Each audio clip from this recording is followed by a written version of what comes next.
नमस्कार, मैं सौरभ मिश्रा स्वागत करता हूं आप लोग का अपने इस यूट्यूब चैनल ई गुरुकुल में।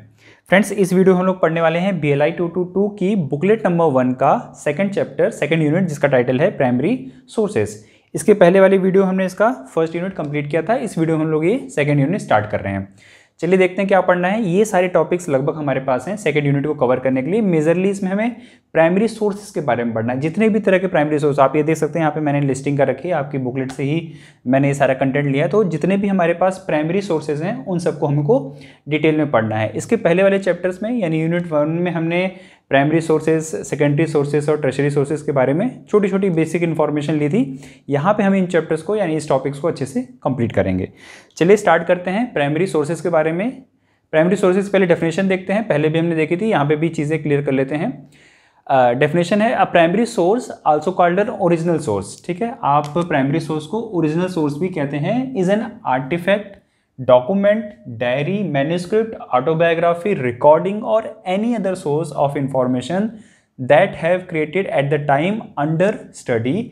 It serve as an original source. ठीक है, फिर से यहाँ पे बात आ गई, original source of information about the topic.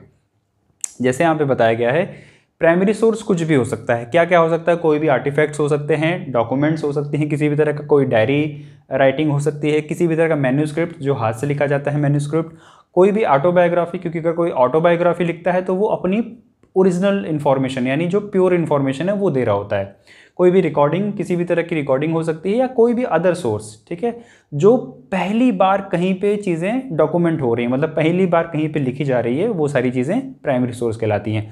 और क्योंकि ये सारी चीज़ें पहली बार लिखी हो रही थी तो ये ओरिजिनल सोर्स होती हैं। इसमें कुछ भी मॉडिफिकेशन नहीं हुआ होता, ये बहुत अनऑर्गेनाइज होता है। ठीक है, पहले भी हमने इस चीज़ को देखा था। एक और डेफिनेशन हमारे पास प्राइमरी सोर्स की, अ primary source is a first hand. ठीक है, ये एक फर्स्ट हैंड इन्फॉर्मेशन होती है, एकदम पहली बार किसी के द्वारा जो लिखी गई इन्फॉर्मेशन होती है या बताई गई होती है, वो एकदम फर्स्ट हैंड कॉपी हमारे पास मिलती है। फर्स्ट हैंड और contemporary account of an event और topic, they are the most direct evidence of a time और event because they were created by the people और things that were there at the time of events. जब भी ये तुरंत घट रही थी, मतलब घटनाएं जब घट रही थी, तभी हो सकता है इन चीज़ों को रिकॉर्ड किया जा रहा हो, तभी हो सकता है इन चीज़ों के बारे में लिखा जा रहा हो। तो मतलब ये एकदम ओरिजिनल सोर्स ऑफ इंफॉर्मेशन है, इसमें कोई भी मिलावट नहीं है, कोई भी एडिशन नहीं किया गया है। ठीक है, हो सकता है इसकी वजह से ही थोड़ा सा अनऑर्गेनाइज हो जाए, इसकी वजह से ये थ्री इसके कुछ फीचर्स मिल जाते हैं। These sources has been noted, modified by the interpretation and offer original thought or new information. Primary source are original matters regardless of formats. ठीक है, ये एकदम ओरिजिनल मैटर होते हैं। अगर आपको कभी एग्जाम्स में प्राइमरी सोर्स की डेफिनेशन लिखने की आई हो तो आप ये दोनों इन्फॉर्मेशन या दोनों जो डेफिनेशंस हैं वो कोट कर सकते हैं अपने एग्जाम्स में। ठीक है, तो फ्रेंड्स ये अभी हमने देखा प्राइमरी सोर्स के कुछ बेसिक डिटेल्स। पहले भी हमने देखी थी, इसके पहले वाली चैप्टर्स में भी आपको प्राइमरी सोर्स से कुछ इन्फॉर्मेशन मिली थी। अब हम लोग जो पढ़ने जा रहे हैं, ठीक है, अब यहाँ से जो हमारा टॉपिक स्टार्ट हो रहा है वो होगा कितने तरह के प्राइमरी सोर्सेज हैं। हालांकि देखिए, मैंने यहाँ पे आपको पहले ही क्लियर कर दिया था कि लगभग हमारे पास 26 तरह के प्राइमरी सोर्सेज हैं। कभी आपके एग्जाम्स में जब क्वेश्चन आता है, जब आप BLIS का पेपर देंगे इग्नू में या किसी भी अदर यूनिवर्सिटी में, तो आपको प्राइमरी सोर्स के बारे में पूछा जाएगा। तो वहाँ पे आपको एक अच्छी सी डेफिनेशन, एक या दो डेफिनेशन आपको प्राइमरी सोर्सेज देनी है। और आपको कुछ, जैसे यहाँ पे 26 हैं, तो मैं आपसे कहूँगा एटलीस्ट मिनिमम 10 to 12 ऐसे कुछ एग्जाम्पल्स आप एकदम अच्छे से याद कर लिए, जो भी इसमें से याद हो जाएं आपको। ऐसा कोई कंपलसरी नहीं कि आपको बस यही 10-15 ही करने हैं, जो भी आपको याद हो जाएं उनको बहुत अच्छे से याद कर लीजिए। उनकी डेफिनेशन, उनके बारे में जो भी बेसिक इन्फॉर्मेशन है वो याद कर लीजिए। और एग्ज़ाम में कभी आपसे पूछा जाए तो वो 10-12 या मिनिमम 15 के आसपास आप अच्छे से याद कर लीजिए और उनको ही 15 को कोट कर लीजिए। जब आप एग्जामिनेशन में जाएंगे तो इन्हीं में से कुछ हो सकता है आपको एग्जाम में पूछा जाए, हो सकता है कि आपसे पूछा जाए कि from the following of these examples, इनमें से कौन कौन से प्राइमरी सोर्सेज हैं, सेकेंडरी सोर्सेज हैं या टर्शरी सोर्सेज हैं, आपको उनको क्लासीफाई करने के लिए बोला जा सकता है। तो हम लोग अभी इसी वीडियो में ये सारे चैप्टर, ये सारे टॉपिक्स कंप्लीट करेंगे कि क्या क्या प्राइमरी सोर्सेज हैं। आपको मैक्सिमम टू मैक्सिमम 15 कोई भी अच्छे से याद करें, मैं सारे बताऊँगा, आप उसको देख लीजिएगा। चलिए स्टार्ट करते हैं। जो हमारा पहला है वो है प्राइमरी periodicals। प्राइमरी periodicals क्या होते हैं? A primary periodicals is one that contains either wholly or mostly research papers। ठीक है, ये सारे सब कुछ ऑलमोस्ट जो प्राइमरी periodicals होते हैं वो ऑलमोस्ट जो टाइप के होते हैं वो रिसर्च पेपर्स होते हैं। एग्जांपल बताता हूँ, मैंने शायद पहले वीडियो में बताया था आपको पीरियोडिकल्स क्या होते हैं। पीरियोडिकल्स का मतलब होता है जो एक इक्वल इंटरवल में हमारे पास पब्लिश होकर आए, ठीक है। या तो मेरे पास मंथली हो सकती हैं, वीकली हो सकती हैं, क्वार्टरलीज हो सकती हैं, या मैं इसको ईयरली भी बोल सकता हूँ, ठीक है। तो हर एक इक्वल इंटरवल पे अगर मेरे पास कोई इन्फॉर्मेशन आ रही है तो वो पीरियोडिकल्स हो जाती है। लेकिन primary periodicals mostly research papers होते हैं, ठीक है। वो हर एक इक्वल इंटरवल पे रिसर्चर्स, स्कॉलर्स या जो भी काम कर रहे हैं रिसर्च फील्ड में वो पब्लिश करते रहते हैं किसी भी फील्ड में, ठीक है। इनके कुछ फीचर्स क्या क्या हैं ये देखते हैं इनके फीचर्स के बारे में। They are brought out by the learned body. Learned body मतलब लर्नेड बॉडी, जहाँ पे ये चीज़ें रिसर्च हो रही हैं, ठीक है। ऑर्गेनाइजेशन हो सकता है, कोई इंस्टीट्यूट हो सकता है, प्राइवेट और commercial organisation and some time by the governments. या तो वो गवर्नमेंट ऑर्गेनाइजेशन होगी, वो प्राइवेट ऑर्गेनाइजेशन होगी, या किसी भी तरह की कॉमर्शियल ऑर्गेनाइजेशन हो सकती है जहाँ पे ये सारी चीज़ें रिसर्च हो रही होंगी। The article contain something original और न्यू इंटरप्रिटेशन। ऑब्वियसली बात है क्योंकि हम लोग प्राइमरी सोर्सेज के बारे में पढ़ रहे हैं, तो जो भी प्राइमरी पीरियोडिकल्स में लिखा होगा या जो भी उसमें पब्लिश हुआ होगा वो ज़्यादातर कुछ नया होगा, ठीक है। उसमें कोई ऐसी इन्वेंशन, ऐसे टॉपिक्स के बारे में बात की जा रही होगी जो आज तक इससे पहले कभी हुई नहीं होगी, या फिर अगर हुई होगी तो उसके बहुत अलग डायमेंशंस के बारे में बात की गई होगी। नेक्स्ट हमारा articles published are in the high standard which is ensured by the referring procedures. Obviously बात है क्योंकि जो पब्लिकेशन होगा वो हाई स्टैंडर्ड का होगा। अब रिसर्च हो रही है, अगर रिसर्च पेपर्स पब्लिश हो रहे हैं तो उनका नो डाउट लेवल थोड़ा सा हाई होगा, क्योंकि रिसर्चर्स, स्कॉलर्स या प्रोफेसर्स, ठीक है, थिंकर्स लगे होते हैं इस काम को करने के लिए, तो उनका जो लेवल होता है वो थोड़ा सा हाई मिलेगा आपको। Usually the address of the author is provided, ठीक है। जिसको ऑथर, जिस रिसर्च पेपर को जो कैंडिडेट है यानी जो रिसर्चर है वो जिसको एड्रेस कर रहा है अपना रिसर्च पेपर, वो उसके बारे में एड्रेस करेगा, उसको बताएगा ये यानी ऑथर कौन है, उसके बारे में यहाँ पे बात की जा रही होगी। The abstract of the articles are generally given. Abstract का मतलब होता है जो उसके शॉर्ट फॉर्म्स होते हैं या जो क्रस्क होता है, ठीक है, या मैं कहूँ तो पूरा जो होल सोल उसका जो कंटेंट है वो क्या है उसके बारे में यहाँ पे आपको एब्स्ट्रैक्ट मिल जाएगा इस रिसर्च पेपर में या प्राइमरी पीरियोडिकल्स में। They are always indexed and abstracted in secondary periodicals. जो भी प्राइमरी पीरियोडिकल्स होंगे, ठीक है, उन सब की इंडेक्सिंग होगी। प्राइमरी पीरियोडिकल्स के बारे में बात कर रहे हैं, उन सब का एब्स्ट्रैक्ट दिया रहेगा जो कि काम आएगा, जो कि सेकेंडरी सोर्सेज ऑफ इंफॉर्मेशन के लिए हमारे पास यूजफुल हो सकता है। They are usually termed as journals, proceedings, transactions. इनको हम लोग इन 3-4 नामों से जानते हैं, जैसे जर्नल्स जो इक्वल इंटरवल्स पे हमारे पास पब्लिश होते हैं, इनको मैगजीन्स भी अगर हम लोग सेकेंडरी बात कहें तो मैगजीन्स बोल सकते हैं। प्रोसीडिंग्स, किसी भी चीज़ की क्या क्या प्रोसीडिंग हो रही है, क्या फॉलो अप हो रहा है, उसके बारे में आप बोल सकते हैं। ट्रांजेक्शन्स, किस तरह से एक्टिविटीज़ कवर अप हो रही हैं, उनके बारे में आप लोग यहाँ पे देख सकते हैं प्राइमरी पीरियोडिकल्स में। Many of them do not contain any editorial notes और न्यूज़, ठीक है। ऐसी बहुत सारी बातें, क्योंकि primary periodicals mostly research papers होती हैं, ठीक है, तो उसमें एडिटोरियल या फिर कोई ऐसा नोट, जर्नल नोट्स या फिर कोई न्यूज़ उसमें ज़्यादातर नहीं मिलती है। टाइप्स देख लेते हैं क्या क्या हो सकते हैं primary periodicals. Proper, letters, journals, data periodicals, previews, synopsis, journals and electronical journals. ये सारी चीज़ें आपको इसके मेनली टाइप्स के बारे में मिलती हैं, ठीक है, प्राइमरी पीरियोडिकल्स के बारे में। ओके, तो फ्रेंड्स हमने ये देखा, ये प्राइमरी पीरियोडिकल्स थे कुछ हमारे, ठीक है। नेक्स्ट देखते हैं हमारा जो next primary source of information है वो क्या है। नेक्स्ट हमारे पास है रिपोर्ट, ठीक है। रिपोर्ट्स क्या होती हैं, जनरली आपने बहुत कॉमन सा शब्द है रिपोर्ट, आपने ज़रूर सुना होगा। रिपोर्ट क्या होती है, कोई भी एक इवेंट, इंसिडेंट कुछ हुआ है या किसी भी फॉलोअप, कोई भी इवेंट आप उसको फॉलो कर रहे हैं तो उसके बारे में जनरली एक रिपोर्ट आपको मे भी बोला जा सकता है देने के लिए। उसी हिसाब से हम लोग देखते हैं। पहले डेफिनेशन देख लेते हैं क्या है। In a public various types of reports are encountered, they may categorise as a technical report, administrative report और ट्रिप रिपोर्ट, ठीक है। बहुत तरह की रिपोर्ट्स आपको मिल जाएंगी। देखते हैं कितनी तरह की रिपोर्ट्स मिल जाती हैं। पहले है टेक्निकल रिपोर्ट। टेक्निकल रिपोर्ट का मतलब हुआ, अच्छा डेफिनेशन से स्टार्ट करते हैं। Technical report usually originated through mission oriented research project. यहाँ पे देखिए वर्ड आया है mission oriented research project. Obviously बात है, कोई चीज़ टेक्निकल लेवल पे होगी तो वहाँ पे हम लोग इन कॉमन या इन जनरल बात नहीं कर पाएंगे। वहाँ पे सारी चीज़ें जो होंगी वो ऑब्जेक्ट ओरिएंटेड या मिशन ओरिएंटेड काम होंगी, और वो मेजरली डिपेंड करेगी गवर्नमेंट, इंडस्ट्रीज़ या कोई प्राइवेट ऑर्गेनाइजेशंस जो इंस्टीट्यूशंस होते हैं उनकी। हम लोग रिपोर्ट की बात कर रहे हैं तो यहाँ पे गवर्नमेंट इन्वॉल्व हो सकती है, यहाँ पे एडमिनिस्ट्रेटर, और उसमें भी हम लोग देख रहे हैं टेक्निकल रिपोर्ट्स। तो टेक्निकल रिपोर्ट्स जो भी टेक्निकलिटीज़ होती हैं, चाहे वो गवर्नमेंट फील्ड में हो, चाहे प्राइवेट सेक्टर में हो, चाहे वो किसी भी अदर रिसर्च इंस्टीट्यूशन में भी हो सकती है, वहाँ पे अगर कोई मिशन था या मिशन ऑब्जेक्टिव दिया गया है तो उसको आप कंप्लीट करते हुए अपनी डे टू डे की रिपोर्ट पब्लिश करेंगे। ठीक है, तो ये सारी चीज़ें जो इस तरह से पब्लिश होती हैं वो टेक्निकल रिपोर्ट है। रिसर्च रिपोर्ट में क्या क्या मिल सकता है आपको? A research based technical report included scope, objective, methodology, research result, application of research result etcetera. Based on this report scientist, engineers and other technologist implement various projects. आपको जो भी टेक्निकल रिपोर्ट आपको मिलेगी आपको पब्लिश करेंगे या आपको मिलेगी पढ़ने के लिए, उसमें मेनली उस रिपोर्ट के या जो भी मिशन था हमारा उसके ऑब्जेक्टिव्स, स्कोप्स, ठीक है, क्या क्या मेथोलॉजीज इस्तेमाल की गई थी, रिसर्च रिजल्ट हमें क्या मिला, उन सब चीज़ों के बारे में आपको जानने के लिए मिलेगा। नेक्स्ट है administrative report. Generally administrative report हम लोग की गवर्नमेंट से रिलेटेड होती है, ठीक है, क्योंकि यहाँ पे एडमिनिस्ट्रेशन है, एडमिनिस्ट्रेशन की हिंदी प्रशासन होती है, और प्रशासन का जो भी ज़्यादातर काम होता है वो गवर्नमेंट से जुड़ा होता है। आइए देखते हैं।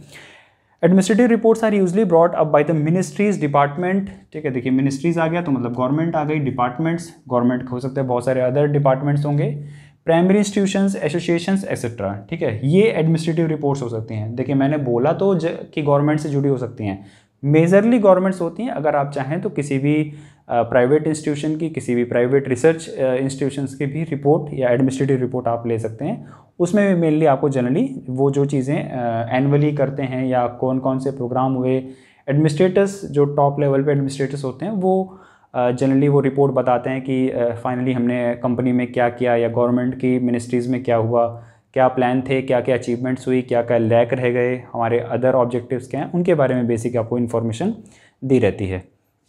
The common form of these reports are the annual reports. और हर साल अगर आप देखें थोड़ा सा कि हर साल हर मिनिस्ट्री, जितनी भी इंडियन सेंट्रल गवर्नमेंट या स्टेट गवर्नमेंट की मिनिस्ट्रीज़ हैं, हर साल अपनी एक एनुअल रिपोर्ट निकालती हैं और अपनी मिनिस्ट्रीज़ में हमारे ऑब्जेक्टिव्स क्या थे, क्या क्या फेलियर्स हैं, क्या क्या हमने अचीव किया, उनके बारे में यहाँ पे बात करती है। और सेम काम आप देखेंगे तो प्राइवेट ऑर्गेनाइजेशन या इंस्टीट्यूशंस भी कर सकते हैं। ठीक है, इसमें मेनली आपको क्या मिलेगा? They are brought out by every year and contain among these others the detail of activity performed during the preceding years, plan for the next year, financial statement regarding income and expenditure extra। ये सारी income चीज़ें आपको administrative report में मिल जाएंगी। Next है trip report. नाम से ही थोड़ा बहुत क्लियर हो रहा होगा। ट्रिप यानी अगर कहीं पे कोई गया है, ठीक है, या गवर्नमेंट में अगर हम लोग बात करें अगर बेसिकली, तो गवर्नमेंट्स के आप देखते होंगे मंत्री और प्रधानमंत्री, राष्ट्रपति लगभग टाइम टू टाइम हर देश की या विदेश की यात्राएं करते हैं। तो हर यात्रा के बाद कुछ रिपोर्ट्स बनाई जाती है कि प्रधानमंत्री अगर मान लीजिए सपोज करिए, मैं एग्जांपल लेता हूँ, अमेरिका गए थे, तो अमेरिका की जो यात्रा थी उसमें क्या ऑब्जेक्टिव्स थे, क्या क्या चीज़ें साइन हुई, memorandum of association, memorandum of understanding में क्या क्या चीज़ें डिटेल में बताई गई, उनके बारे में यहाँ पे लिखा जाता है। या तो कोई बिजनेस ट्रिप हो सकती है, या एडमिनिस्ट्रेटिव ट्रिप हो सकती है, या गवर्नमेंट की ट्रिप हो सकती है, उन सब चीज़ों के बारे में आपको यहाँ पे मिलेगा।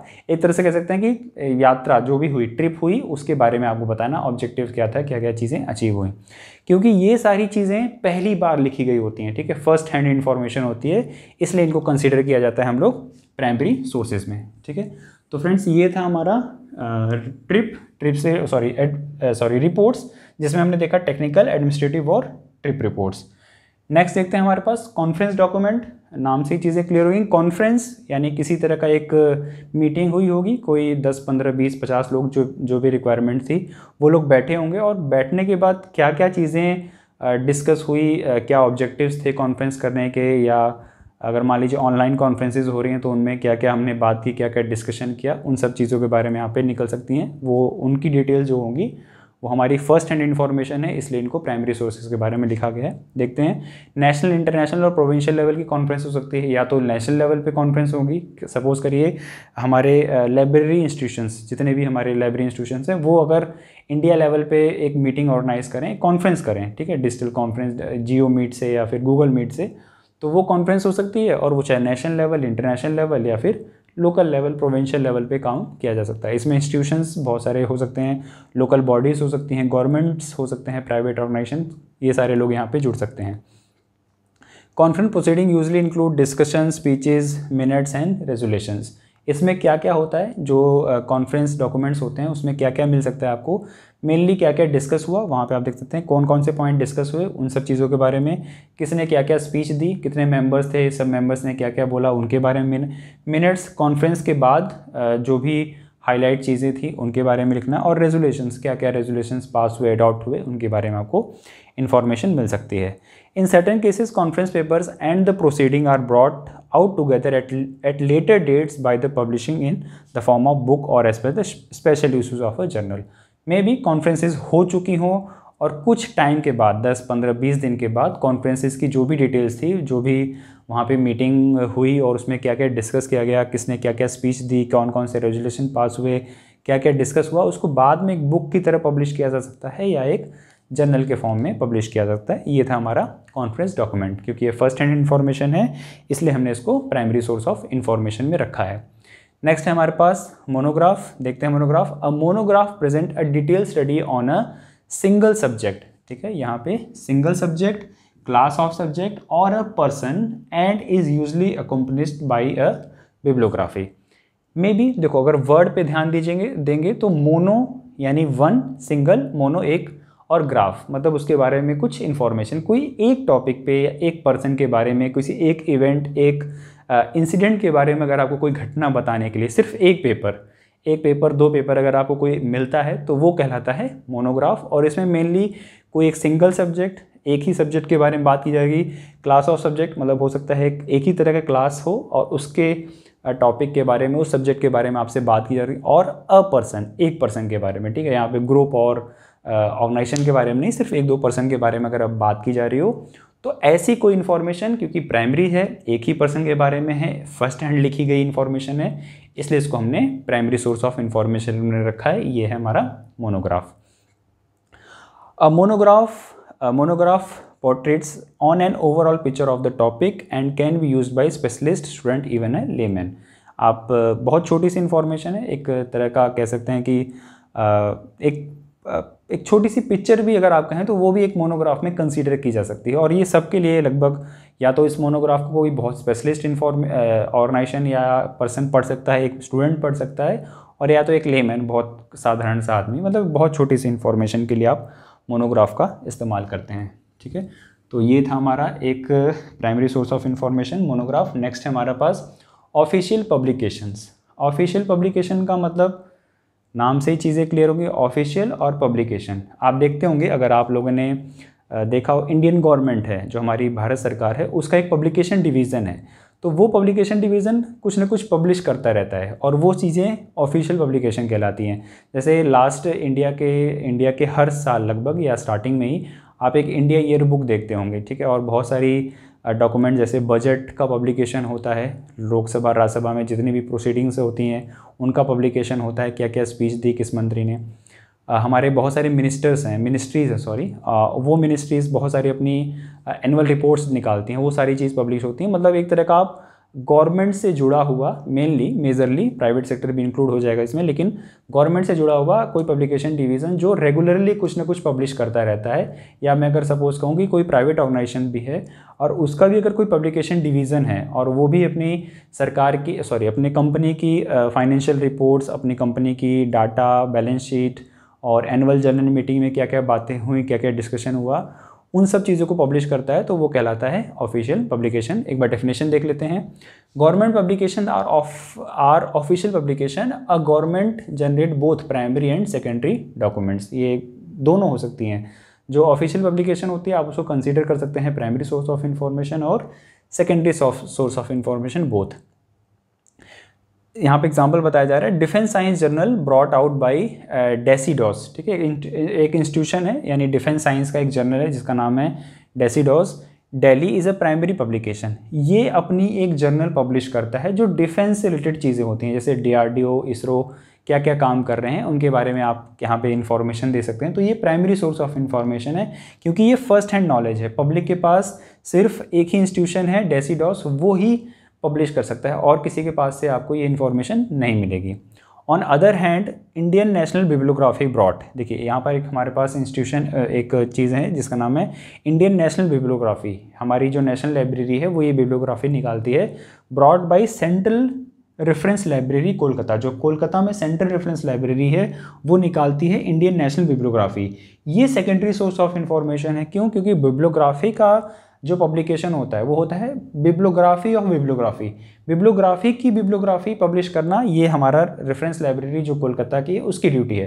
क्योंकि ये बिब्लियोग्राफी की बिब्लियोग्राफी बना रहा है इसलिए सेकेंडरी सोर्स ऑफ इंफॉर्मेशन हो जाता है। ठीक है, हम लोग एग्जांपल देखें तो ईयर बुक्स, जितनी इंडिया की मैंने अभी स्टार्टिंग में बताया, इंडिया ईयर बुक, मिनिस्ट्री की जितनी भी रिपोर्ट्स होती हैं, एनुअल रिपोर्ट्स, कॉन्फ्रेंसेस में हुए, पार्लियामेंट्स में जो भी चीज़ें डिस्कस होती हैं वो सारी चीज़ें आपको यहाँ पे ऑफिशियल पब्लिकेशंस में देख सकते हैं। तो ये था हमारा primary source of information publication documents या पब्लिकेशन ऑफिशियल पब्लिकेशन। नेक्स्ट है हमारे पेटेंट्स। पेटेंट्स के बारे में हमने पहले बात की थी, चलिए यहाँ पे पढ़ लेते हैं। The word patent means an official right. देखिए यहाँ पे बात आ गई राइट्स के बारे में। Official rights given to a person to make, use और sell a product, process, design etcetera, invented by him और her for a fixed number of years. आपको एक राइट मिल जाएगा अगर आप कहीं पेटेंट के लिए अप्लाई करते हैं। पेटेंट क्या होता है? एक ऑफिशियल राइट होता है। आपको एक तरह का राइट मिल जाएगा जिसमें आप क्या कर सकते हैं, पर्सन टू मेक, आप कुछ बनाइए, यूज़ करिए, सेल करिए, प्रोड्यूस करिए या किसी तरह का उसमें प्रोसेसिंग करिए, कोई डिज़ाइन बनाइए, ये सारे काम करने के आपको एक राइट मिल जाएंगे। इन्वेंटेड बाय, किसी ने अगर उसको कुछ इन्वेंट किया है, ठीक है, उसमें कोई मॉडिफिकेशन किया है, किसी ने नया तरह का इन्वेंशन है, for a fixed number of year, एक लिमिटेड नंबर ऑफ ईयर्स के लिए आपको कुछ राइट्स दिए जाएंगे आपके इन्वेंशन के ऊपर, उसको प्रोड्यूस करने का, उसको राइट करने का, उसको बनाने का, प्रोसेस करने का, प्रोड्यूस करने का। ये जो राइट मिलता है आपको वो आपको कहलाता है पेटेंट। एक और डेफिनेशन देख लेते हैं। A patent is a government grant to patentee confirming on his or her for a stated period of time that exclusive privilege for use of the patent invention। आपने सपोज करिए कोई invention की है, मान लेते हैं, मैं एग्जांपल लेता हूँ, आपने कोई एक बुक लिखी, ठीक है, आपने बहुत थॉट प्रोसेस किया, बहुत, सपोज मैं एग्जांपल लेता हूँ, चलिए, आप एक ट्रैवलर हैं, ट्रैवलिंग करना आपको बहुत अच्छा लगता है और आपने साल 2 साल टाइम लगा के इंडिया के डिफरेंट सिटीज़ में, कंट्रीज़ में, या मैं आउट ऑफ इंडिया भी देख सकता हूँ, वहाँ पे भी आप गए और आपने जो ट्रैवल करने के बाद अपना एक्सपीरियंस लिया, नॉलेज लिया, उसको आपने कोई एक बुक में लिखा। अब उस बुक को लिखने के बाद आप चाहेंगे कि इस बुक को कोई मिसयूज़ ना करे, मतलब अपने नाम से ना छाप दे, मेरी इतनी 2 साल की 3 साल की मेहनत है, मैं खुद इसको मेरे नाम से पब्लिश हो, लोग जो भी बुक खरीदें उसका पैसा कुछ मेरे पास भी आए। तो उसके लिए आप पेटेंट लेते हैं, गवर्नमेंट को जाते हैं, पेटेंट लेते हैं, कॉपीराइट आप करवाते हैं, क्योंकि आपने बुक लिखी है तो कॉपीराइट आपको मिलेगा। कोई एक नया इन्वेंशन करते हैं, सपोज करिए एक मार्कर है, ये मार्कर, इसमें बार बार इंक डालनी पड़ती है। आप अगर कोई ऐसा मार्कर बना दें जिसमें एक बार इंक डालो और लाइफ लॉन्ग चलेगा, एग्जाम्पल है, अगर आपने ये बना लिया तो आप इसको पेटेंट कराएंगे तो गवर्नमेंट आपको बोल देगी हाँ ये जो पेटेंट है ये इनके नाम से है और जो भी इसकी सेल होगी वो उसका कुछ एक पोर्शन आपको जाएगा। ठीक है, तो इस तरह का पेटेंट आपको मिल सकता है, एक राइट है, ऑफिशियल राइट है जो गवर्नमेंट आपको देती है। क्या क्या हो सकता है पेटेंट जब आप लेने जाएंगे तो क्या मिल सकता है? The information content of a patent specification is enumerated as below. क्या क्या मिल सकता है? Name of the country of official agency, कौन दे रहा है, ठीक है, किस कंट्री में दे रहा है और उसकी जो ऑफिशियल एजेंसी देने के लिए है वो कौन सी है। Number of the productive documents, कितने तरह के डॉक्यूमेंट्स आपने उसके लिए एंगेज किए हैं उसके बारे में यहाँ पे बात की जाएगी। टाइप्स ऑफ डॉक्यूमेंट, कितने तरह के डॉक्यूमेंट्स हैं। इन्फॉर्मेशन अबाउट द इन्वेंटर, जिसने इन्वेंट किया है उसके बारे में इन्फॉर्मेशन। क्लासिफिकेशन नंबर, ठीक है, कौन कौन से उसमें क्लासिफिकेशन नंबर होता है वो अभी हम लोग आगे देखेंगे, उसके बारे में यहाँ पे बात की जाएगी। टेक्सुअल मैटर, जो भी चीज़ें उसमें लिखी हुई है, लिस्ट ऑफ क्लेम्स, क्या क्या उसने क्लेम किया है उसके बारे में आपको इन्फॉर्मेशन मिलेगी। क्योंकि पेटेंट्स पहली इन्फॉर्मेशन है, फर्स्ट हैंड इन्फॉर्मेशन है, आपने इन्वेंट किया और तुरंत जाके आपने पेटेंट के लिए अप्लाई कर दिया, तो फर्स्ट हैंड इन्फॉर्मेशन है, इसलिए इसको रखा गया है प्राइमरी सोर्स ऑफ इन्वेंशन में, ठीक है, sorry primary source of information में। चलिए ये था हमारा पेटेंट्स। नेक्स्ट देखते हैं, नेक्स्ट हमारा स्टैंडर्ड्स। स्टैंडर्ड्स के बारे में देखते हैं। A standards is something set up and established by the authorities as a ruler for the measure of quality, weight, extent, value और द क्वालिटीज़। सपोज करिए आप स्टैंडर्ड्स की बात करें तो स्टैंडर्ड्स होता है एक तरह का मापीकरण या मानक, एक मानक बनाना, एक स्टैंडर्ड बनाना। जैसे आप कहते हैं ना, नहीं यार ये मेरा स्टैंडर्ड है, इसके नीचे मैं काम नहीं करता या इससे लो मैं नहीं जाता हूँ, तो आपने अपना एक मानक बना रखा है, एक स्टैंडर्ड बना रखा है, उससे नीचे आप काम नहीं करते हैं या उस लेवल के नीचे आपकी थॉट थिंकिंग प्रोसेस, ये सब चीज़ें नहीं हैं।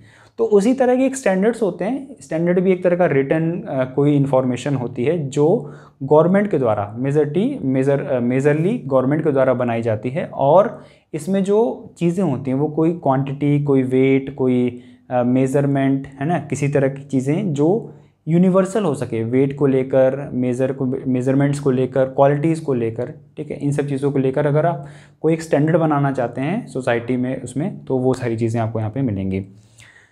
क्या क्या हो सकता है? Standards are broadly categorize into 2 groups. इनको 2 ग्रुप्स में बांटा जा सकता है, टेक्निकल और इंडस्ट्रियल स्टैंडर्ड्स, और हमारे पास नेक्स्ट आता है फिजिकल और साइंटिफिक स्टैंडर्ड्स। देखते हैं, जैसे आप टेक्निकल और इंडस्ट्रियल स्टैंडर्ड्स देखते हैं तो बहुत सारी इंडस्ट्रीज़ हैं जो एक स्तर पे काम करती हैं, एक लेवल पे काम करती हैं, और वो लेवल इसलिए बनाए जाते हैं ताकि जितनी भी उस तरह की इंडस्ट्रीज़ हैं सब में एक ही तरह का काम हो सके, एक ही तरह का प्रोडक्शन हो सके। और फिजिकल और साइंटिफिक स्टैंडर्ड्स ताकि यूनिवर्सलिटी आ सके, एक दूसरे के लिए हम लोग आपस में कंपैरिजन आसान हो, उनका मतलब उनके बीच में हम लोग अगर कभी कंपटीशन देखना चाहें तो वो हमारे लिए आसान हो सके, इसलिए फिजिकल और साइंटिफिक स्टैंडर्ड्स बनाए जाते हैं। नेक्स्ट हमारे पास जो सोर्स है, प्राइमरी सोर्स, वो है हमारा ट्रेड लिटरेचर।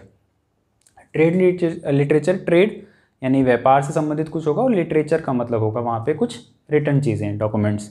देखते हैं, trade literature is a generally term included advertising, customer, technical communication and catalogues. 3 चीज़ें देखें हमने यहाँ पे देखी, इंक्लूडिंग एडवर्टीजमेंट, किसी चीज़ का एडवर्टीजमेंट, आप चाहे पेपर में देखें, पैम्पलेट्स में देखें, या किसी अदर तरह का अगर आपके पास एडवर्टीजमेंट आ रहा है, लिटरेचर है तो इसका मतलब आपके पास कुछ पेपर फॉर्म में होगा। कस्टमर टेक्निकल कम्युनिकेशंस, कुछ आपसे रिटन फॉर्म में कोई कम्युनिकेशन किया जा रहा है किसी भी कंपनी की तरफ से, या कैटलॉग्स, आपके पास कुछ कैटलॉग दी जा रहे हैं, यानी प्रोडक्ट के बारे में बेसिक डिटेल्स, इन्फॉर्मेशन, वो सारी चीज़ें आपको दी जा रही हैं, तो वो आपका ट्रेड लिटरेचर में कंसीडर किया जाएगा। Trade publication include handbooks, manuals, monograph, serial publication such as builders library and economic of metallurgies production and description of new methods in industry. इसमें आप देख सकते हैं हैंडबुक्स हैं, छोटी बुक्स होती हैं, हैंडबुक्स जो आप हाथ में कैरी कर सकते हैं, उनके बारे में बात की जा रही है।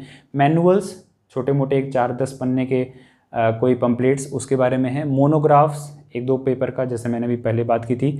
Serial publication such as builders library and economic of metallurgies productions, किसी भी एक तरह की डॉक्यूमेंट्स, इंफॉर्मेशन अगर आपको कंपनी देना चाहती है, छोटे मोटे कागजात, उसको हम लोग ट्रेड लिटरेचर में कंसीडर कर सकते हैं। जब भी आप कभी ट्रेड फेयर्स में या किसी तरह के ऐसे छोटे मोटे जो आपके शहरों में मेले लगते हैं, वहाँ पे जाते होंगे तो आपको देखते हैं बहुत सारे डिस्ट्रीब्यूटर्स, उनके जो सेल्समैन होते हैं वो आपको एक पन्ने पकड़ाते हैं, ठीक है, कुछ रिसिप्ट्स पकड़ाते हैं या पेपर्स पकड़ाते हैं। वो सारी चीज़ें जो उनको लीफलेट्स कहते हैं, वो सारी चीज़ें या प्रिंटेड शीट्स आपको मिलती हैं, वो सारा भी हम लोग कंसीडर कर सकते हैं ट्रेड लिटरेचर में। या फिर सपोज़ करिए आपने कोई एक नई चीज़ खरीदी, कोई नया चीज़ परचेज़ किया, उसके बॉक्स के अंदर आपको बहुत सारी डिटेल्स, इन्फॉर्मेशंस आपको दी जाती है, या अदर प्रोडक्ट्स के बारे में आपको बताया जाता है, वो सारा भी कंसीडर किया जाता है ट्रेड लिटरेचर में। आप यहाँ पर पढ़ सकते हैं, when you purchase a bottle of medicine you may find the inside packet printed sheets description the medicine covering all its important aspects such as the composition, mode of administration, dosages, side effects, ये सारी चीज़ें आपको जो मिलती हैं, तो वो आपको एक इन्फॉर्मेशन, एक ब्राउज़र टाइप का छोटा सा इन्फॉर्मेशन मिलता है। यहाँ पे एक मेडिसिन की एग्जांपल लिए, ऐसी बहुत सारी चीज़ें आप देख सकते हैं। वो सब कुछ आपको जो भी लिटरेचर लिखा जाएगा वो ट्रेड लिटरेचर में कंसीडर किया जाता है, क्योंकि ये फर्स्ट हैंड इन्फॉर्मेशन है, इसलिए ये प्राइमरी सोर्स ऑफ इन्फॉर्मेशन बनता है। नेक्स्ट है हमारा थीसिस एंड डिसर्टेशन।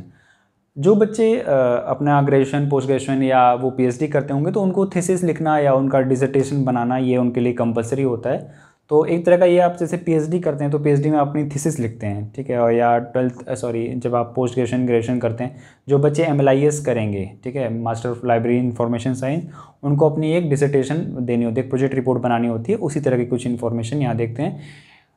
डेफिनेशन देखते हैं, अ थीसिस और dissertation is a document submitted in support of candidature for an academic degree और professional qualification presenting the author's research and findings.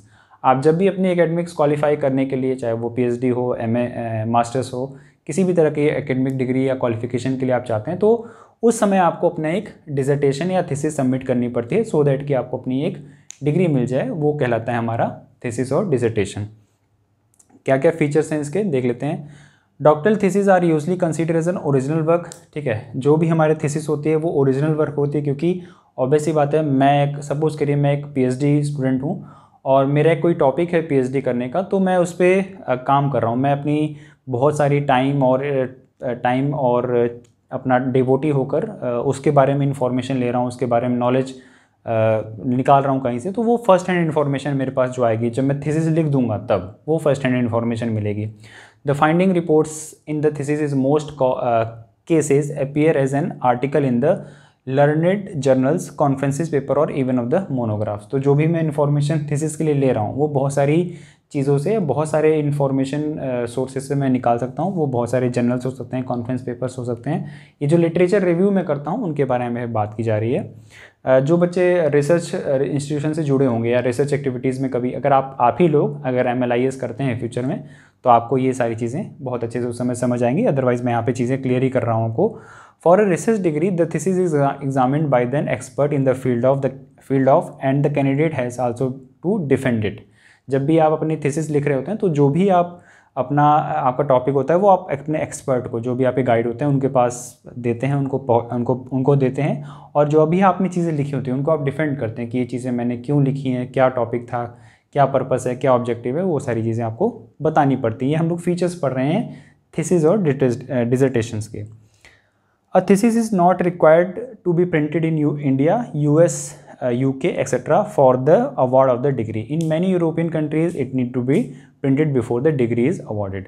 तो ये एक नॉर्मल इन्फॉर्मेशन है कि इंडिया, US, UK में आपको अपनी डिसर्टेशन को प्रिंट कराने की ज़रूरत नहीं पड़ती, बट अदर कंट्रीज़ में आपको ये प्रिंट करानी पड़ेगी। These are the usually available in the inter library loans and also भी माइक्रोफॉर्म्स। इनको आप इंटर लाइब्रेरी लोन्स के लिए दे सकते हैं। मतलब अगर आप इनको आपकी थीसिस या आपकी जो भी चीज़ें हैं वो लाइब्रेरी में कंसीडर की गई हैं, तो आप इनको एक जगह से एक स्टूडेंट से दूसरे स्टूडेंट्स के लिए भी दे सकते हैं। इसमें आप देखेंगे INFRAMED का जो शोध गंगा या शोध सिंधु है वो इसमें बहुत इंपॉर्टेंट है। The structure of thesis are more और less the same in the world. लगभग पूरी दुनिया में डिसर्टेशन और थीसिस के लिए एक ही तरह का फॉर्मेट है। तो थीसिस और डिसर्टेशन वो प्राइमरी सोर्स ऑफ इन्फॉर्मेशन है। मैंने रिसर्च की, मैंने बहुत सारे लिटरेचर रिव्यू किया और उसके बाद मैंने अपनी नॉलेज, अपना दिमाग लगा के कोई चीज़ लिखी है, तो वो no doubt first hand information है, इसलिए इसको प्राइमरी सोर्स ऑफ इन्फॉर्मेशन कहा गया है। नेक्स्ट है हमारे पास project report as a particular fulfilment of academic degree. Same चीज़ जो भी हमने वहाँ पे अभी थीसिस में देखी थी वही है। आप टाइटल पढ़िए, प्रोजेक्ट रिपोर्ट एक तरह का प्रोजेक्ट रिपोर्ट है। मैंने अभी आपको शायद पहले भी मैंने नाम बताया था, जब आप MLIS करेंगे तो आपको एक प्रोजेक्ट रिपोर्ट सबमिट करनी पड़ती होगी जो डिसर्टेशन और थीसिस की ही इक्विवेलेंट होती है। As a particular fulfilment of academic degree, आप ये प्रोजेक्ट रिपोर्ट क्यों कर रहे हैं, ऑब्जेक्टिव क्या है उसका, अपनी एकेडमिक डिग्री को कंप्लीट करने के लिए। तो ठीक है, यहाँ पे भी आप देख सकते हैं for the complementation of master degree in many universities and institutions there is a mandatory to required become a student has to work on the project approval by the authorities concern. तो आपको अपनी master degree complete करने के लिए एक project report बनाना पड़ता है so that आपकी डिग्री कंप्लीट हो जाए। आप वो कोई भी टॉपिक ले सकते हैं, आप ये आपके सब्जेक्ट से ही रिलेटेड कोई टॉपिक होगा उस पर आपको ये चीज़ें करनी होंगी। नेक्स्ट है the duration of the completement of the project varies from 3 months, example of Delhi University, 1 year in NISCARE and DRTC। जैसे अगर आप प्रोजेक्ट रिपोर्ट बनाना चाहते हैं दिल्ली यूनिवर्सिटी में, अगर आप स्टूडेंट हैं तो आपको वहाँ पे लगभग 3 month का टाइम आपको मिलेगा।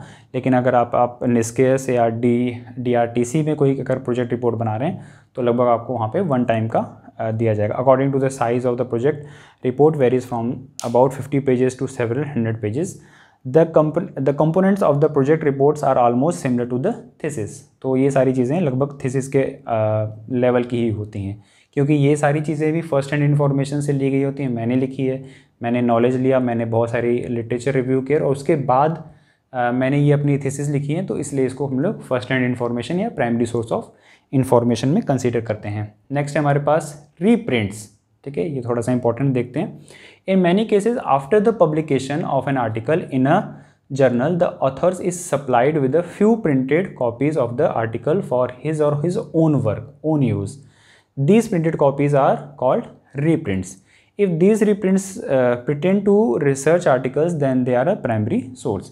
Suppose करिए आपने कोई एक बुक लिखी, कोई एक आपने आर्टिकल लिखा और या एक कलेक्शन था आर्टिकल्स का बहुत लंबा या बुक्स के फॉर्म में, और आप उसको प्रिंट करने के लिए दे रहे हैं, तो प्रॉपरली फुल फ्लैश प्रिंट होने से पहले, या मैं कहूँ अगर आपने एक बुक लिखी है और बुक की आपने सपोज करिए पब्लिशर को बोला आप इसकी 10 लाख कॉपीज़ प्रिंट कर दीजिए, तो प्रिंटिंग से पहले सपोज करिए आपको 20 कॉपीज़, 10 कॉपीज़, 15 कॉपीज़ आपको पब्लिशर्स देता है ताकि आप उसको और लोगों को दे सकें, उस पर और भी कोई अगर एडिशन का काम बच गया है तो कर लें, ऑथर्स या बहुत सारे अदर जो हमारे इंस्टीट्यूशंस हैं वो उनको देख लें, कोई मिस्टेक, कोई गड़बड़ी, कोई करेक्शन, एडिशन कुछ बच गया हो तो वो करवा लें।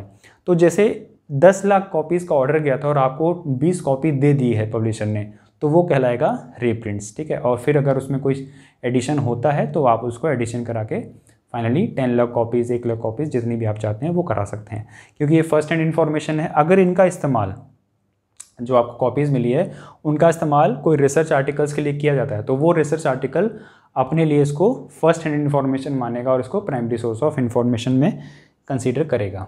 नेक्स्ट है हमारे पास इन्फॉर्मेशन लीफलेट्स, ठीक है। छोटे छोटे जो पन्ने होते हैं आपके, एक एक 2-2 पेजेस के पैम्फलेट्स, उनको हम लोग लीफलेट्स बोलते हैं, क्योंकि इसमें इन्फॉर्मेशन होती है तो इसलिए इसका नाम इन्फॉर्मेशन लीफलेट्स दिया जाता है। A leaflets is a little book और अ पीस ऑफ पेपर, छोटी सी बुक होती है, 5-6 पन्ने, 10 पन्ने, इतने ज़्यादा नहीं, और piece of paper containing information about the particular subject. अगर किसी पर्टिकुलर सब्जेक्ट के बारे में आपको इन्फॉर्मेशन देने के लिए 4-5-10 पन्ने की कोई छोटी सी बुक, पम्फलेट दिया जा रहा है, तो वो कहलाता है इन्फॉर्मेशन लीफलेट्स।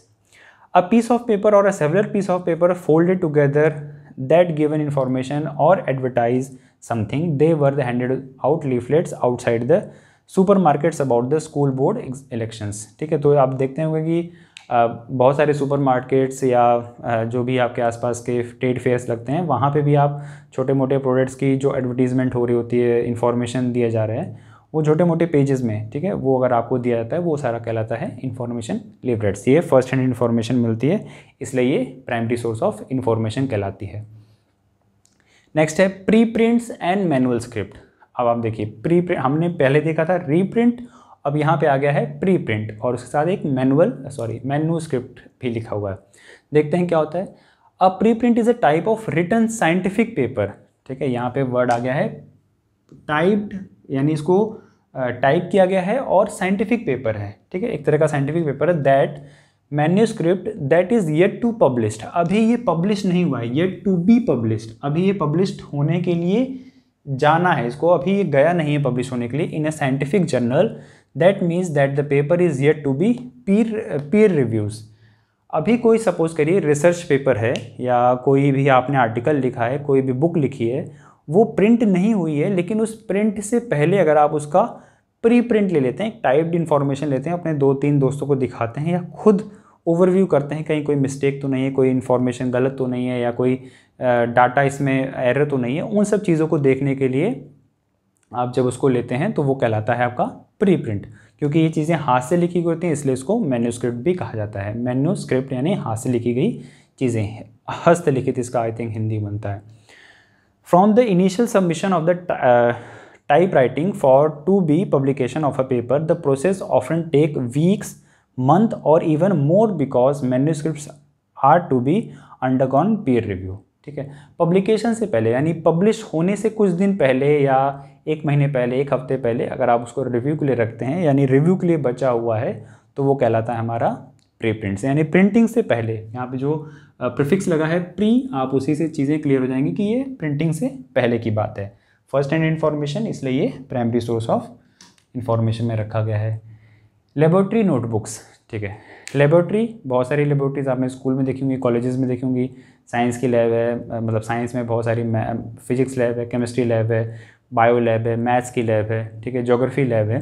तो आप सब ने देखा होगा कि हर जगह लेबोरेटरीज में, अगर हम लोग college level, university level, research institutions में जाएँ तो हर जगह जो लेबोरेटरी होती है, लेबोरेटरी में क्या क्या काम हुआ, क्या क्या रिसर्च हुई, कौन कौन सी एक्टिविटीज़ हुई, उन सबको नोट किया जाता है। और जहाँ पे ये चीज़ें या जिस भी नोटबुक में ये नोट की जा रही होती हैं वो कहलाती हैं लेबोरेटरी नोटबुक्स। तो लेबोरेटरी नोटबुक्स की डेफिनेशन, लेबोरेटरी नोटबुक्स और लैब बुक, ठीक है, इनको दोनों बोल सकते हैं, is a primary record of research. Researchers are use a lab notebook to document their hypothesis, experiments and initial analysis और इंटरप्रिटेशन ऑफ देयर एक्सपेरिमेंट्स। जो भी लेबोरेटरीज़ में काम करने वाले, रिसर्च करने वाले स्टूडेंट हैं, इंस्टीट्यूशंस वर्कर्स हैं या जो भी प्रोफेसर्स लोग हैं, वो हर चीज़ डॉक्यूमेंट करते हैं कि आज मैंने क्या रिसर्च की, क्या ऑब्जेक्टिव थे मेरे रिसर्च करने के लिए, मैंने अपने हाइपोथेसिस में क्या सोचा था, मतलब क्या हाइपोथेसिस लेकर मैंने रिसर्च की थी, मैंने एक्सपेरिमेंट क्या किए, रिजल्ट क्या है, वो सारी चीज़ें आप कहीं ना कहीं अपने लैब में नोट करते हैं। वो सारी चीज़ें जहाँ पे नोट होती हैं वो कहलाती हैं लेबोरेटरी मैनुअल्स या lab notebook. The purpose of the lab notebook is to keep a record of all things that have been taken place during the experiment. In a professional settings the lab notebook considers the legal document. और अगर आप जो भी जितनी भी चीज़ें आप होती जा रही हैं लैब में, जो भी एक्सपेरिमेंट किए जा रहे हैं, उनका सारा रिकॉर्ड रखते हैं, तो वो सारी चीज़ें आपको कहीं ना कहीं एक लीगल डॉक्यूमेंट के रूप में भी इस्तेमाल होती हैं। सपोज़ करिए कोई प्रॉब्लम आ गई, कुछ गड़बड़ी हो गई, तो ये देखा जा सकता है कि ये किसकी वजह से हुई है, क्या प्रॉब्लम आई थी, या ये सब चीज़ें क्या हुई। और कहीं ना कहीं इसको हम लोग लीगल गवर्नमेंट की जो ऑफिशियल चीज़ डॉक्यूमेंट्स होते हैं उस तरह को कंसीडर करके इसको हम लीगल डॉक्यूमेंट के रूप मानते हैं। अगर कोई गड़बड़ी हुई है या सपोज़ करिए कोई इन्वेंशन हो गया, लैब में कोई इन्वेंशन हो गया और 2 लोग क्लेम कर रहे हैं कि इन्वेंशन मैंने किया है, तो वो लैब बॉक्स में या लैब नोटबुक में देख के हम लोग बात कर सकते हैं कि एक्चुअल में ये चीज़ें कौन कर रहा था, किसकी एक्टिविटीज़ थी और वहाँ पे कैसे हुई। तो ठीक है, ये थी laboratory notebook. Primary source information, क्योंकि फर्स्ट हैंड इन्फॉर्मेशन है, पर्सन ही लिख रहा है, उसके बाद ये सारी चीज़ें अलग आगे जा रही हैं, इसलिए हमको प्राइमरी सोर्स ऑफ इन्फॉर्मेशन कहेंगे। डायरीज़ बहुत कॉमन है, क्योंकि सब लोग लिखते हैं, मतलब हर तरह की डायरीज़ लिखी जाती हैं, पर्सनल डायरी, प्रोफेशनल डायरीज़, और ऐसे नॉर्मल डायरीज़ भी लिखते हैं लोग, या डायरी में कुछ नोट की जाती है, तो वो सारी इन्फॉर्मेशन हम लोग प्राइमरी सोर्स ऑफ इन्फॉर्मेशन रखते हैं। Writers, scholars, rulers, and many others maintain diaries. These diaries provide the most authentic bibliographic materials and plenty of other information. Normally, these diaries has handwritten and sometimes, depending on their importance, they are published data. बहुत important, मतलब बहुत normal था। Diary आप सब लोग को पता होगा, बहुत कॉमन सा सोर्स है इन्फॉर्मेशन का, और ये प्राइमरी सोर्स है। मेमोरेंडम्स, ये थोड़ा सा इंपॉर्टेंट बन जाता है। डेफिनेशन देखते हैं। अ मेमोरेंडम और मेमो, ठीक है, इसका शॉर्ट फॉर्म मेमो है। In short is usually a document that aids our memory by recording events और observation on a topic which may be used as a business organisation. देखिए, आप लोग अपने मोबाइल में भी देखेंगे तो एक मेमो या कुछ मतलब कि रिकॉर्ड करने के लिए आप कुछ, आपके दिमाग में कुछ आइडिया आया, उसको बस सेव करने के लिए आपके पास एक मेमो नाम का एक एप्लीकेशन होगा। उसी का एक शॉर्ट लॉन्ग वर्जन है मेमोरेंडम।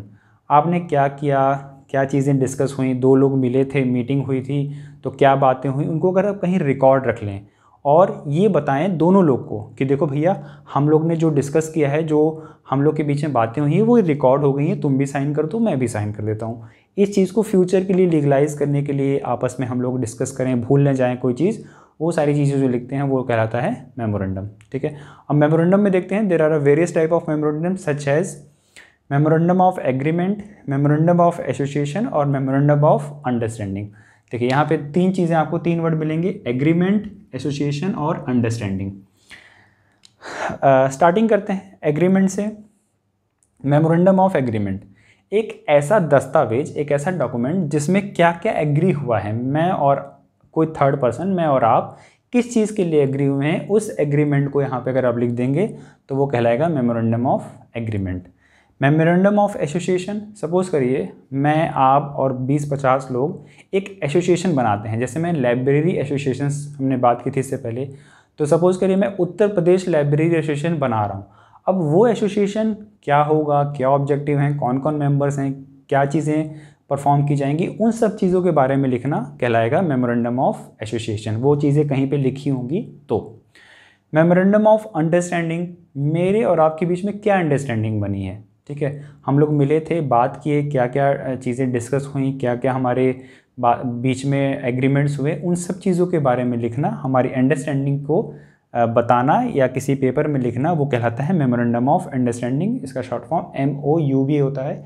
और आप जब भी देखेंगे कि इंडिया के हमारे कोई भी रिप्रेजेंटेटिव जो इंडिया कंट्री को रिप्रेजेंट करते हैं वो बाहर जाते हैं या बाहर का कोई इंडिया में आता है, तो 2 कंट्रीज़ के बीच में अंडरस्टैंडिंग एक साइन होती है, MOU साइन होता है कि हम लोग ने, हम बाहर गए थे या बाहर से कोई आया तो हम लोगों ने जो भी डिस्कस किया, डिबेट किया, उसके बाद जो भी कंक्लूजन आया उसके बिहाफ पर हम लोग के बीच में ये अंडरस्टैंडिंग बनी है, इसलिए वो MU साइन करते हैं, दोनों लोग का साइन होता है, तो ये कहलाता है मेमोरेंडम ऑफ अंडरस्टैंडिंग। क्योंकि ये फर्स्ट हैंड इन्फॉर्मेशन है, आपने जो डिस्कस डिबेट करके इन्फॉर्मेशन ली, मैंने जो की वो हम दोनों ने एक पेपर में लिख दी और पेपर के बाद फिर ये पब्लिक में जाती है। ठीक है, दो लोग जैसे दो देश के राष्ट्रपति प्रधानमंत्री मिले, आपस में बात की एक क्लोज्ड रूम में, और वो सब चीज़ें जब डिस्कस हो गई, क्लियर साइन हो गया, उसके बाद वो पब्लिक में आती है, इसलिए फर्स्ट हैंड इन्फॉर्मेशन बनता है। जो फॉर्मेट होता है मेमोरेंडम ऑफ अंडरस्टैंडिंग, एग्रीमेंट और एसोसिएशन का, वो डिपेंड कर सकता है, गवर्नमेंट का है तो अलग फॉर्मेट, प्राइवेट का रहेगा तो अलग, और इन चीज़ों का अलग। ठीक है, तो ये थे हमारे मेमोरेंडम, क्योंकि ये भी प्राइमरी सोर्स हैं, फर्स्ट हैंड इन्फॉर्मेशन है, इसलिए हमने इनको प्राइमरी सोर्सेज में रखा है। नेक्स्ट है हमारे पास इंटरनल रिसर्च रिपोर्ट। ठीक है, नाम से चीज़ें क्लियर होंगी। इंटरनल यानी किसी भी डिपार्टमेंट ऑर्गेनाइजेशन में इंटरनल रिसर्च जो होती हैं, ठीक है, अपने ऑर्गेनाइजेशन को ठीक करने के लिए, अपने ऑर्गेनाइजेशन की प्रोफिशिएंसी को बढ़ाने के लिए, अपने ऑर्गेनाइजेशन के और लेवल को हाई करने के लिए जो भी रिपोर्ट्स बनाई जाती है, रिसर्च होती हैं, वो जो रिपोर्ट्स होती हैं वो कहलाता है इंटरनल रिसर्च रिपोर्ट। देख लेते हैं। Internal research reports are recorded data prepared by the researchers or statistics after analyzing information gathered by the conducting organization research, typically in the form of survey और quantitative methods। ठीक है, एक सर्वे का form आपको दिया था, जैसे आपने भी, आप कहीं पे भी आपने ऑब्वियसली कोई ना कोई किसी न किसी तरह मेथड से आपने सर्वे में भाग लिया होगा, तो जो वो सर्वे करवाते हैं चाहे इंटरनल या किसी भी ऑर्गेनाइजेशन में, वो कहलाता है इंटरनल रिसर्च रिपोर्ट। ठीक है, ये भी प्राइमरी सोर्स ऑफ इंफॉर्मेशन है, इसलिए इनको यहाँ पे रखा गया है। मिनट्स ऑफ मीटिंग, कोई भी मीटिंग हेल्ड हुई होगी, कोई मीटिंग जब हेल्ड होती है, उस मीटिंग के बाद क्या डिस्कस हुआ, किसने क्या बोला, क्या बातें हुई, किसने क्या कहा था, क्या ऑब्जेक्टिव थे मीटिंग के, वो सारी चीज़ें अगर आप कहीं पेपर में लिख देते हैं तो वो कहलाता है minutes of meeting. Minutes meeting are noted that are recorded during meeting, they highlight the key issues. क्या हाईलाइट करता है? कुछ की इशूज़ को, that are discussed, mention, proposed और वोटेड एंड एक्टिविटीज़। क्या क्या चीज़ें हुई, किस पे वोट हुआ, क्या क्या एक्टिविटीज़ हुई, किसने क्या क्या मोशन पास किया या प्रपोज किया, उसके बारे में सारी इन्फॉर्मेशन लिखना मिनट्स ऑफ मीटिंग कहलाता है। The agenda of the meeting, members presented in the meeting, deliberation that took place and the decision taken in the meeting और in the meticulous records in documents. तो ये सारी चीज़ें अगर आपको किसी एक डॉक्यूमेंट्स में मिलती हैं तो वो कहलाता है मिनट्स ऑफ मीटिंग। ये सारी चीज़ें first hand information, therefore it is a primary source of information. Official files बहुत आसान है। किसी भी किसी भी ऑर्गेनाइजेशन में जो भी इंटरनल कम्युनिकेशन होता है, ठीक है, आपस में, वो फाइल्स के थ्रू होता है, और वो फाइल्स क्या कहलाती हैं? हमारी official files. Official files contain note, draft और copy of letters, clipping of a printed trends, advertisement and others. ये सारी चीज़ें वहाँ पे मिलती हैं। The vital discussion taken by the government, chairman और a company, head of a institution, organisation, a journal and many others are also recorded in these files. तो ये सारी इन्फॉर्मेशन अगर आप देखें तो ऑफिस फाइल्स में आपको मिल जाएंगी। First hand information, therefore it's a primary source. Information card, कोई कार्ड में अगर आपको कुछ इन्फॉर्मेशन दे दी जाए, जैसे आपका विजिटिंग कार्ड या जैसे आईडी कार्ड, उस आईडी कार्ड में आपकी इन्फॉर्मेशन है, या विजिटिंग कार्ड में उस जो पर्सन है उसकी डिटेल्स होती हैं, तो वो सारा आपको इन्फॉर्मेशन कार्ड कहलाता है। अगर आप इसमें देखें तो कोई भी पोस्ट कार्ड, कोई लेटर, कोई इन्विटेशन, ये सारी, या मैरिज के लिए कोई अगर आप कार्ड कहते हैं, रिपोर्ट कार्ड, बच्चे का कोई रिपोर्ट कार्ड, वो सारी चीज़ें आपको इन्फॉर्मेशन देता है, इसलिए इसका नाम इन्फॉर्मेशन, क्योंकि फर्स्ट हैंड इन्फॉर्मेशन, इसलिए प्राइमरी सोर्स। मेडिकल रिकॉर्ड बहुत आसान है। किसी भी पेशेंट्स का क्या डिजीज़ था, क्या सिम्टम्स हैं, पहले क्या था, आज क्या है, उन सब चीज़ों के बारे में, एक्सरे क्या था, कैसे क्या हुआ, डायग्नोसिस में क्या क्या लिखा गया, वो सारी चीज़ें अगर आपको कहीं पे मिले, किसी का MRI स्कैन, अल्ट्रासाउंड, एक्सरे, ठीक है, सर्जिकल रिपोर्ट, ये सारी चीज़ें अगर आपको कहीं मिलती हैं किसी भी एक रिकॉर्ड में, तो वो सारा क्या होगा? पेशेंट्स का मेडिकल रिकॉर्ड। ठीक है, बहुत आसान है, आप यहाँ पे चीज़ें ये पढ़ सकते हैं। चीज़ें सिंपल हैं, इसलिए यहाँ पे डिस्क्राइब नहीं कर रहा हूँ।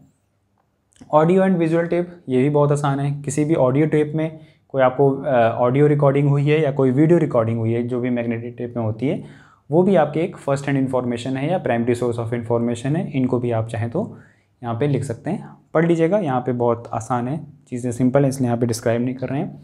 नेक्स्ट है कंप्यूटर प्रोग्राम्स, ये थोड़ा सा डिस्कस कर लेते हैं। कंप्यूटर प्रोग्राम्स क्या होते हैं? एक सेट ऑफ इंस्ट्रक्शंस हैं। कंप्यूटर प्रोग्राम्स एक इंस्ट्रक्शन है, जब भी आप वो इंस्ट्रक्शन फॉलो करने के लिए कंप्यूटर से कहते हैं तो आपको एक आउटपुट मिलता है। एग्जाम्पल मतलब डेफिनेशंस देखते हैं। A computer program is usually written by a computer programmer in a programming language from the program it in human readable form of source of code. A compiler or assembler can derive machine code consists of instruction that is computer can directly execute. तो ये भी एक तरह का information है, first hand information है। जैसे आप अगर मान लें आपको एक परफॉर्म टास्क करने के लिए, एक कोई टास्क आपको परफॉर्म करना है, उसके लिए आप एक प्रोग्रामिंग करें और प्रोग्रामिंग करने के बाद उसको कहीं किसी को दें, किसी को सेल करें, तो वो जो इन्फॉर्मेशन उसके पास जाएगी वो उसकी फर्स्ट हैंड इन्फॉर्मेशन होगी और इसको हम लोग प्राइमरी सोर्स ऑफ इन्फॉर्मेशन कहेंगे। ठीक है, तो ये था प्रोग्रामिंग। एंड नेक्स्ट हमारा डाटा फाइल्स। किसी भी तरह का डाटा अगर आप अपने पास होल्ड करते हैं, स्कूल का, कॉलेज का, लाइब्रेरीज़ में कितनी बुक हैं, कितने रीडर्स हैं, ठीक है, उन सब का डाटा वो कहलाता है डाटा फाइल्स। और वो सारे डाटा अगर आप किसी एक फाइल में करें तो वो सारी चीज़ें कहलाती हैं डाटा फाइल्स।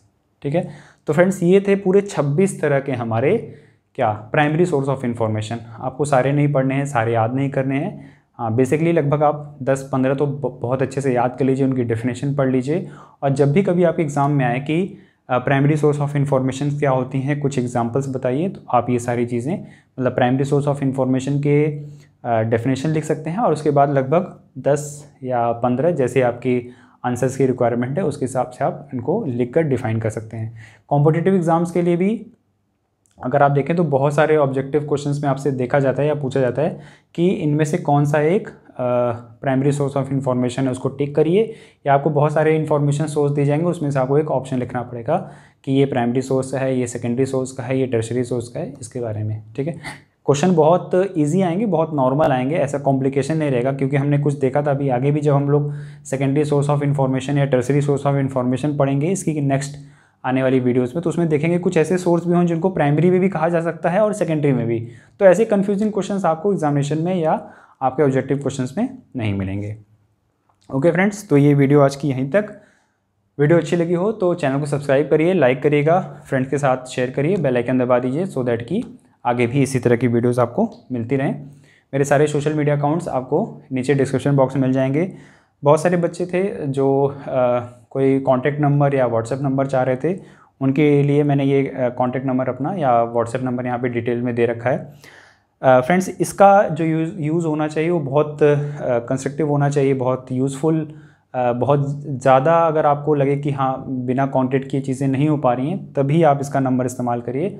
अदरवाइज़ आपकी जो भी क्वेरीज़ हैं आप व्हाट्सएप पे मुझे फॉरवर्ड कर सकते हैं। मेरे को जैसा भी लगेगा, जिस भी मीडियम में आपको मैं लगेगा मैं कंफर्टेबल हूँ आपसे बात करने के लिए, आपको रिप्लाई करने के लिए, उसमें मैं दूंगा। फ़ोन बिल्कुल नहीं होना चाहिए, सिर्फ व्हाट्सएप करिए। व्हाट्सएप के बाद अगर मुझे लगता है कि आपको कॉन्टैक्ट करना चाहिए या आपसे किसी और मीडियम से बात करनी चाहिए तो मैं ये चीज़ें आगे आपसे डिस्कस करूँगा। ठीक है, प्लीज़ मिसयूज़ मत करिएगा। तो फ्रेंड्स, ये थी हमारी आज की वीडियो। मिलते हैं एक नई वीडियो के साथ, तब तक के लिए नमस्कार, धन्यवाद।